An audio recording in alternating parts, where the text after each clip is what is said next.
Adam Gravitz Sports Show.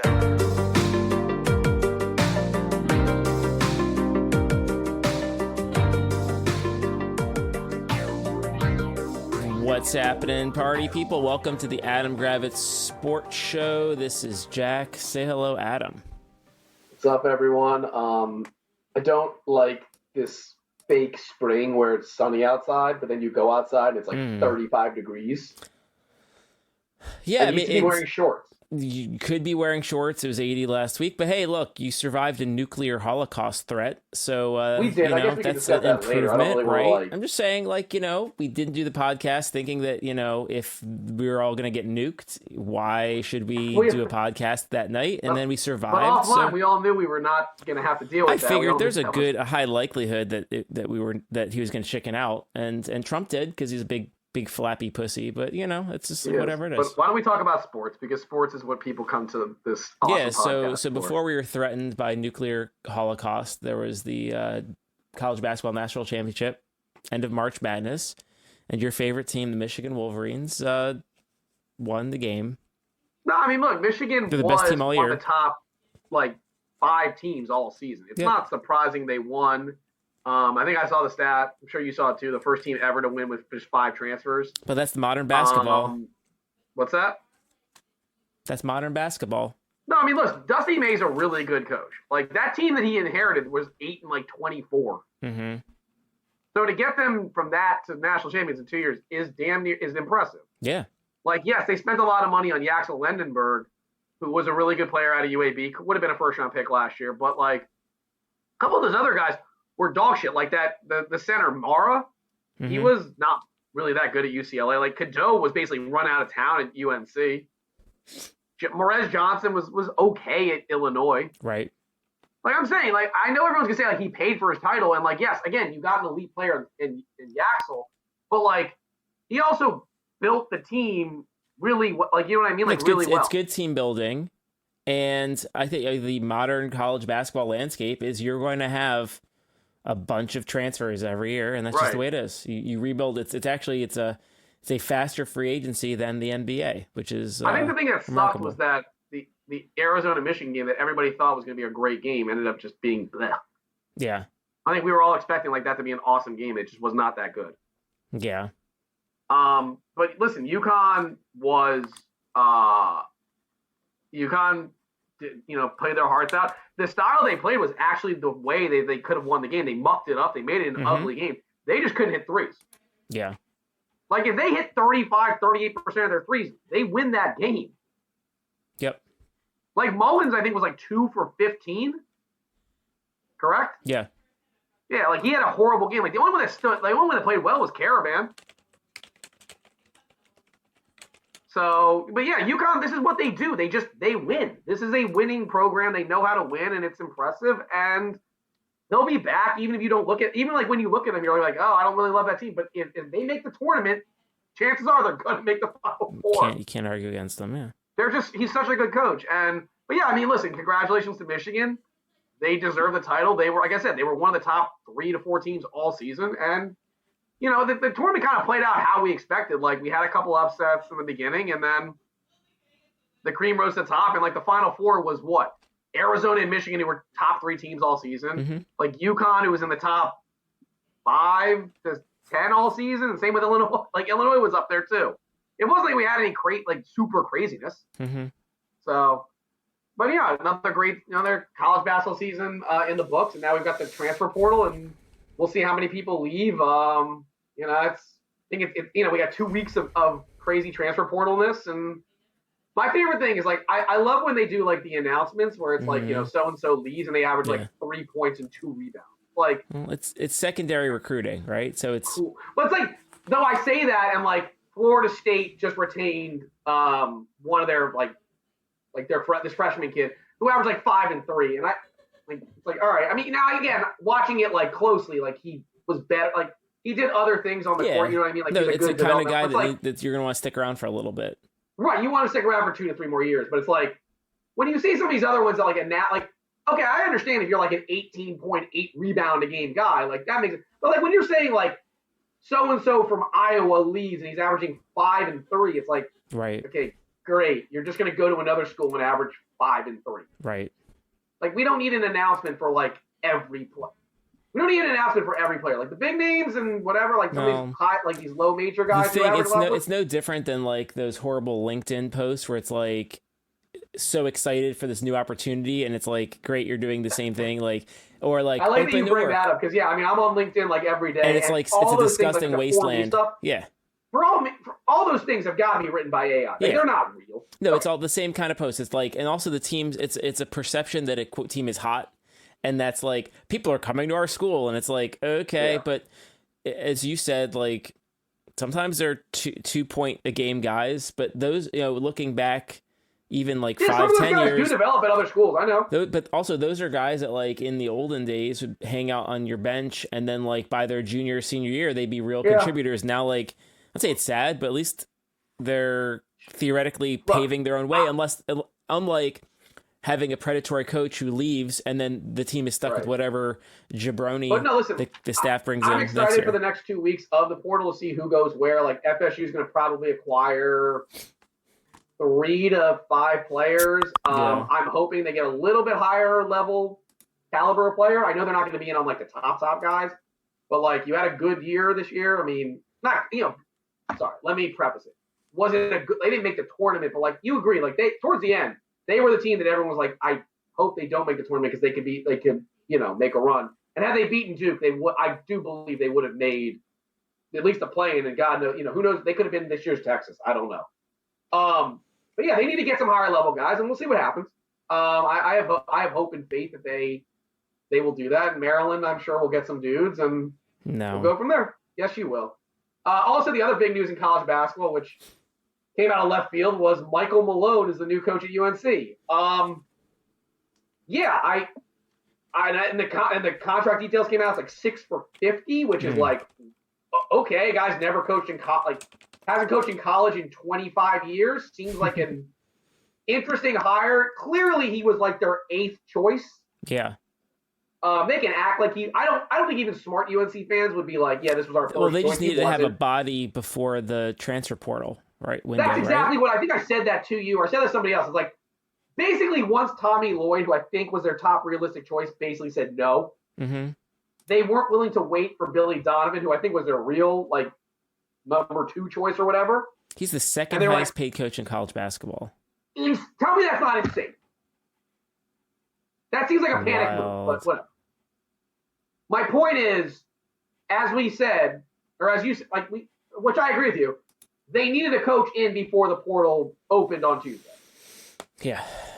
And this is their fallback plan. Like, look, I read stories about Michael Malone that he's like a kind of a hard ass. Not sure how that's going to work in today's college basketball. Yeah. Because these kids are getting paid like really good money. And so if they don't really like your style of being a jackass and like treating people like shit, they'll just leave. True or false? Agreed.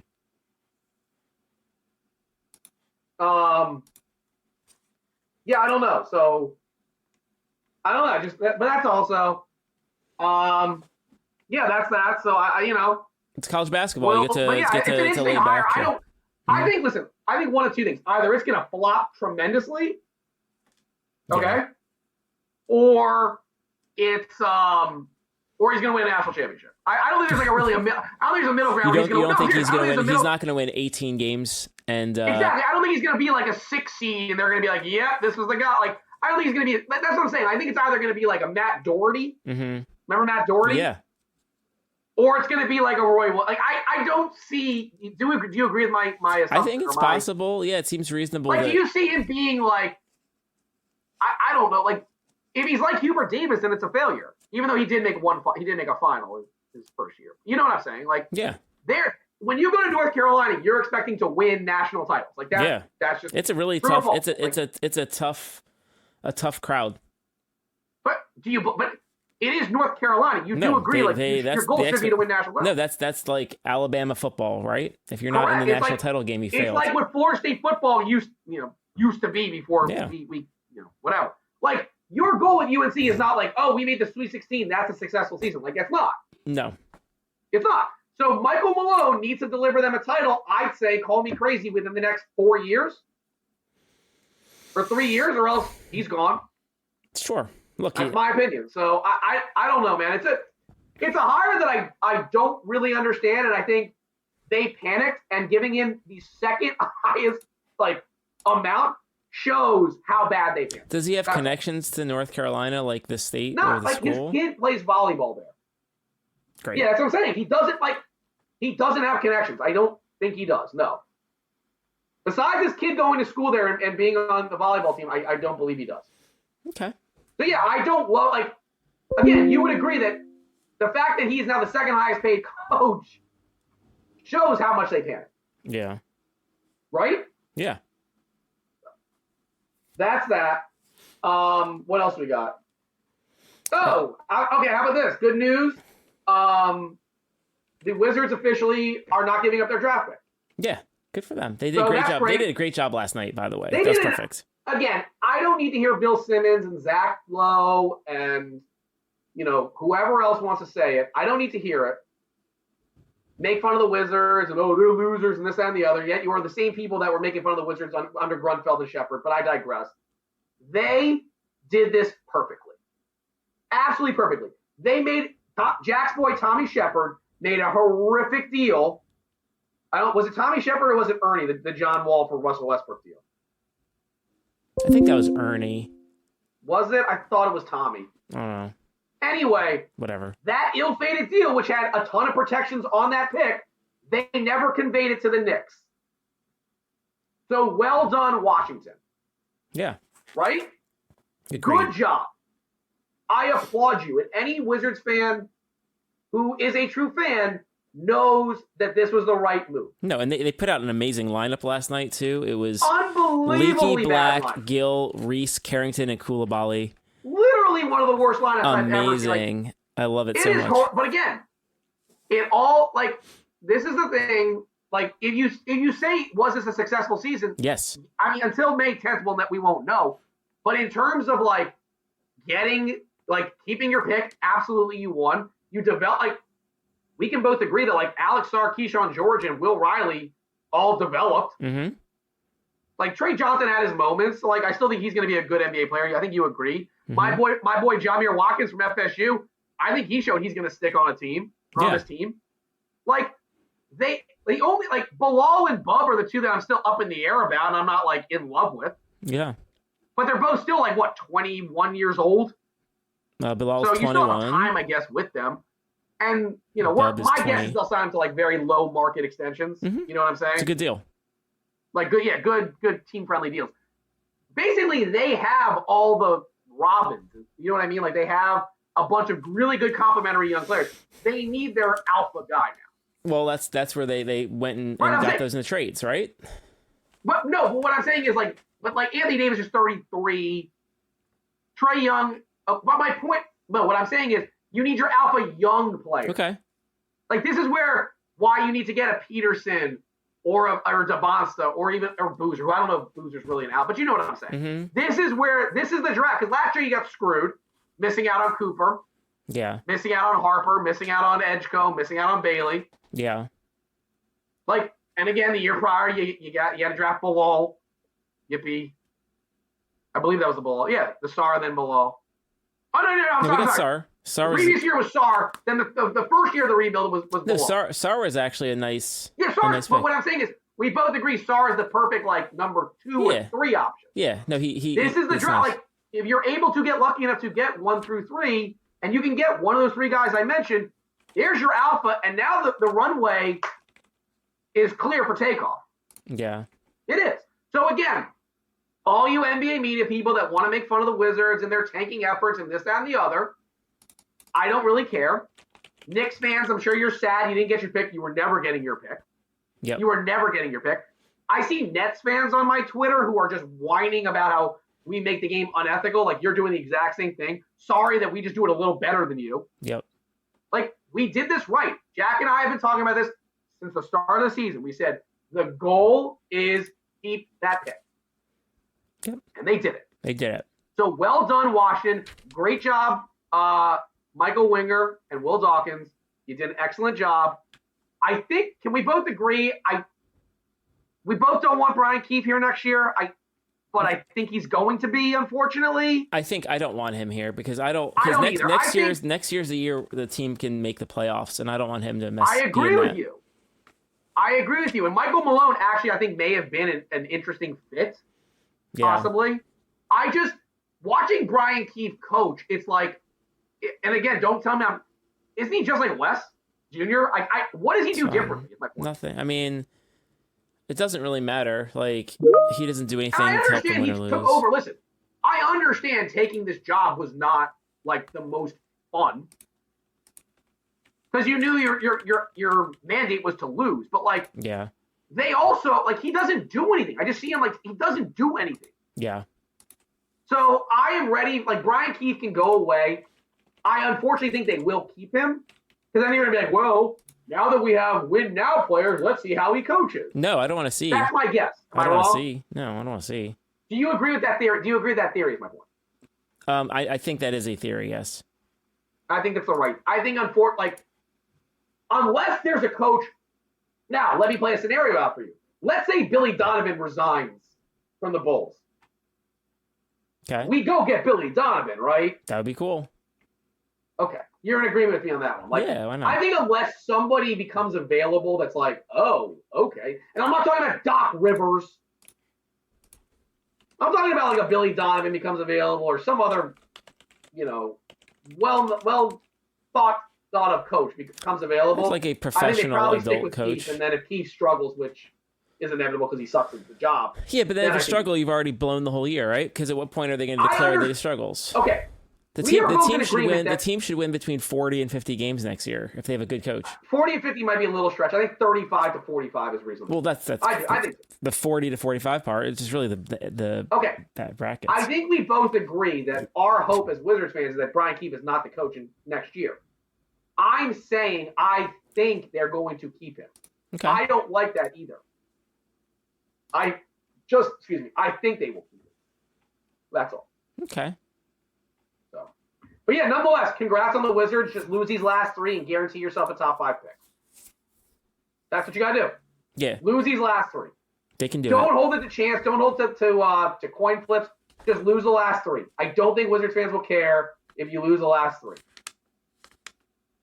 So, it's awesome. It's great. What else we got? NFL drafts in a couple weeks. Maybe next week maybe next week or in 2 weeks, we'll do a more in-depth preview. Yeah. Right? Sure. Yeah. You got that. You got it. We'll see. Baseball's. Well, no, you 2 said weeks in the next 2 weeks. Yeah, sure. I'll do anything in the next 2 weeks. That's great. It's fun. Yeah. Baseball's 2 weeks. 2 weeks in. Baseball. I know, like freaking Orioles suck. The Nats are 4-7. They should probably be like 6-5 or 7-4, but their bullpen stinks. I didn't think the Orioles would be this bad, though.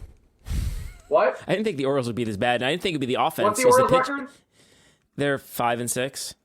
Yeah, I mean, you're basically like most teams are like in that same. I know boat. they're figuring things out, but I would have. I know like hitting comes after whatever, but yeah, the pitching is far outperforming the hitting right now, and it's which like not a soul would have thought with the Orioles. As you said, you thought they'd lose games like 9-7 or win games 11-10 or whatever, and 100%.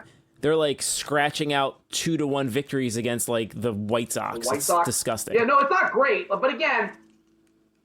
The thing, again, I still don't understand the Orioles. And again, I don't understand the Orioles like mindset where it's like they just do not want to have an ace. I know the pitching's been good.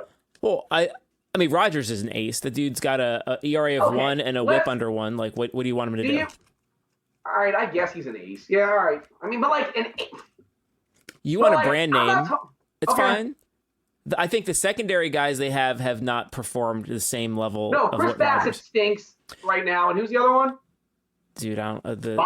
Boz. They just signed him to like a 700-year extension. Which I actually applaud that move. Yeah, it's fine.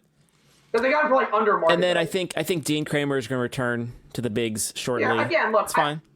The Orioles are just the Orioles should be happy that like the Red Sox stink right now to start. The Rays are not so hot. Like if the Orioles can just get on a roll with the hitting, they'll be fine. I honestly think we have too many dudes.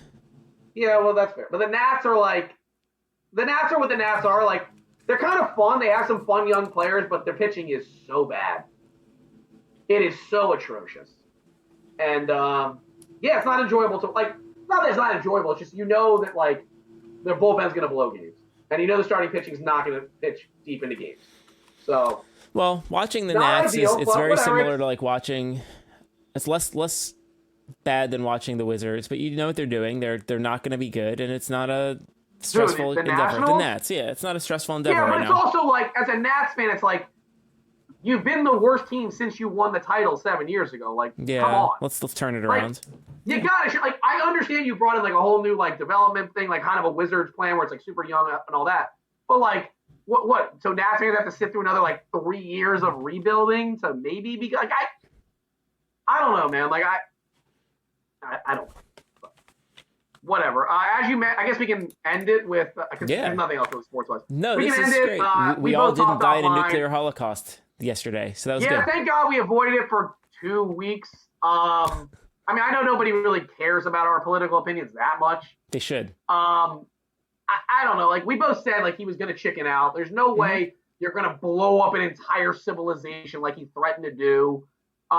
If you read the deal or ceasefire he agreed to, basically Iran is just like it's like the I'm trying to compare it to sports. It's like I don't know. It's like the Luka trade. Yes, that's the Luka Like trade. he basically, or as you sent me a great meme, it was like it was the Shea Gilgeous-Alexander deal for Paul George. Mm-hmm.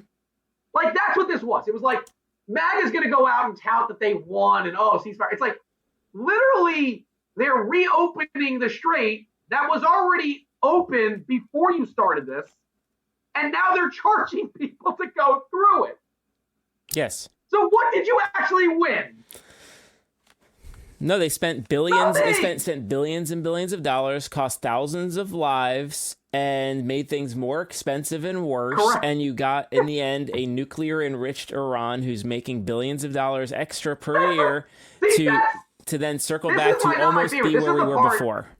Well, this is the part I love, like not love, but this is the part where he's like, "Oh, we blew them to smithereens and back to Who the Stone Age. cares? They can't."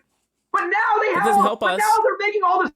Now they're making all this money off the strait, right? Mm-hmm. Which means they can rebuild their nuclear capabilities. Well, also, why we shouldn't be proud of blowing up their stuff? That's bad. Again, That's not good. We it's don't want to all be blowing because things we up. have a petty human being at president who doesn't ever who can't give credit to anybody besides himself, even though Barack Obama agreed to a really good deal where no issues were happening. Nothing's bad. But because he's such a petty, insecure pile of shit, Yeah. he couldn't have that, correct? Yeah. So he had to rip it up and then basically agree to an even worse version of it. Well, that was like you just sent me a like a used car dealership where he Right, starts. It's like the car is $25,000, and then in the end he's like, 20, take it or leave it. No, it's 25. Okay, I'll do 24. Final offer. No, thank you. Fine, you get 28. The deal's great. Like you already lost the Right, money. There's that's no. the thing. It's It's just so- nonsense. You're right. You're right, Jack. I don't have.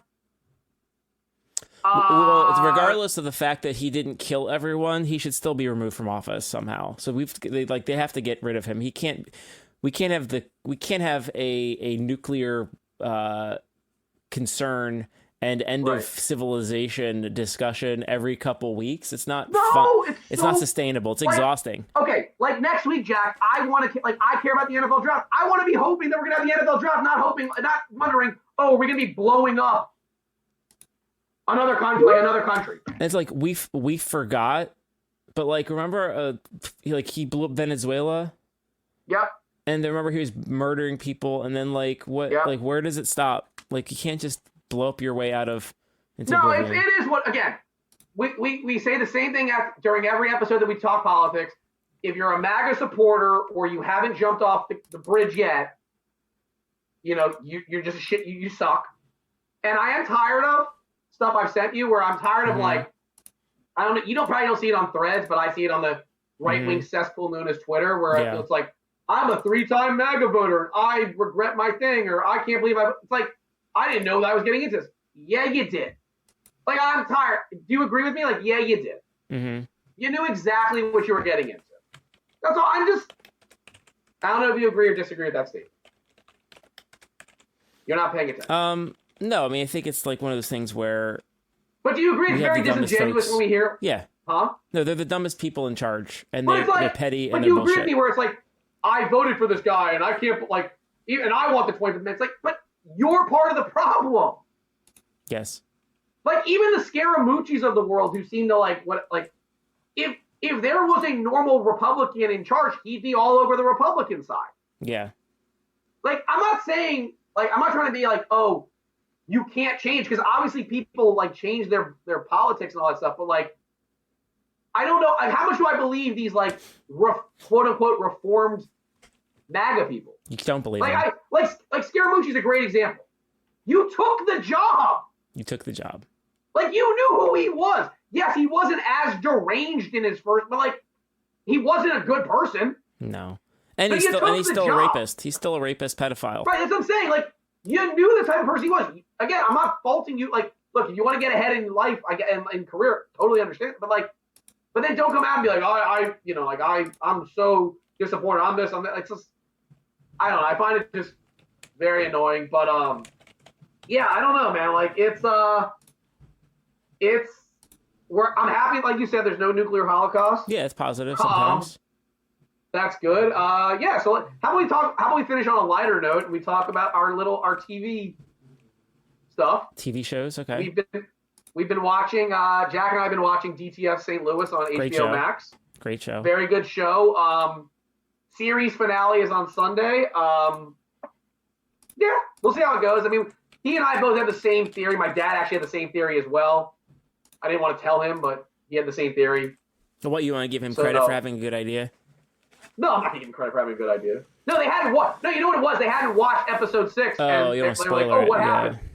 So they're like, my mom's like, oh, your dad thinks it's a suicide, or whatever. He thinks it's a suicide.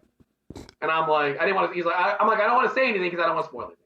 But yeah, excited about that. Another show that Jack and I have been watching. I'm very curious his thoughts. Euphoria comes back after a 4-year hiatus. So the whole high school cast is now like in their 30s, which is great. Correct. I think you joke about that. I believe they are. No, are they all in their no? They can't all be in their 30s, are they? I mean, like I'm just saying in the show. Let's look at some characters. No, but anyway, you've been on hiatus for a while. 2 main characters in your show are dead in real life. Yeah, the Zendaya is 30. So she's 30. So she was playing a high school senior at 26. Mm-hmm. Got it. Okay. Sydney Sweeney is 28. So she's 24. Hunter Schafer is 27. Alexa Demi is 35. Yeah, she was. Well, I will say her body type does, like, you could see it. No. Okay, let's see. What was Lexi is 28. Maud Apatow is 28. Let's see. Crazy. Look. Oh, Ashtray is 20, dude. He's no longer on the show. Anyway, Ethan's 30. All right, would you agree? Have you seen the trailers? I have. Like, I don't have the highest hopes of this, but like, I feel like it's one of those shows that like you watched it and then like it's taken so long to come back. You're just gonna give it. You have to finish it off, I guess. I mean, you could give it a shot or not. I may or may not watch it. You're gonna watch it. Stop lying and say you won't watch it. I don't know. I mean, that for me will be a treadmill show. That's fine. Okay, fine. I also want to, if you haven't, like, obviously you don't care, but Daredevil Born Again is back, and if you want to watch, couldn't care less. If you would like to watch I would like to say you could care less if you get enjoyment from watching heroes killing ICE agents. I think it's a show for you. Anyway, once we get off our show, the podcast, I will be watching The Boys. I will not watch The Boys because I canceled my Amazon Prime. Well, what Jack's going to do, which is what everyone does, is he will apply for a 1-month free trial and then binge The Boys in like 3 days. Then turn it off. Yes. Which is smart. How did you know? Look, Jeff Bezos doesn't need my $12. He can shove it. He does not. But anyway, yeah. So that's our TV. That's our little TV preview. But yeah, I don't know. Like, what else do we? I mean, that's really about it. I think that's great. It's right on the 30-minute mark, so you nailed it. For Adam, this is Jack. This has been the Adam Gravitz Sports Show. Have a great night.